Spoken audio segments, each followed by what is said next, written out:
Police మిత్రులకు మనవి చేస్తా ఉన్నా, ప్రజాస్వామ్యంలో ప్రజలకు అడిగే హక్కు ఉంటుంది, తప్పకుండా అడుగుతారు ప్రజలు. ఈ అడిగే హక్కును సోషల్ మీడియాలో బీఆర్ఎస్కు సోషల్ మీడియా వారియర్స్ ఉన్నారు, వాళ్ళు బ్రహ్మాండంగా పనిచేస్తున్నారు, ఖచ్చితంగా అడుగుతున్నారు ప్రజల తరఫున.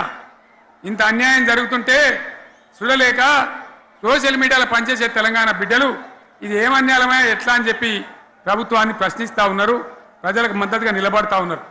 వాళ్ళ మీద కేసులు, వాళ్ళని పట్టుకపోవడు. పోలీస్ సోదరులను నేను అడుగుతా ఉన్నా, మీరెందుకు దునుకులాడుతుండ్రే? మీకేమక్కడ వచ్చింది? మీకొక్కటి చెప్తున్నా నేను, గ్యారంటీగా పోలీసు మిత్రులారా, ఇవాళ పోయి రాత్రి మీ డైరీలలో రాసుకోండి, మీ డైరీలలో రాసి పెట్టుకోండి. 100కు 100% ఇలా తెలంగాణ చెలరేగిన పరిస్థితికి మళ్ళా వచ్చేది బీఆర్ఎస్ గవర్నమెంటే.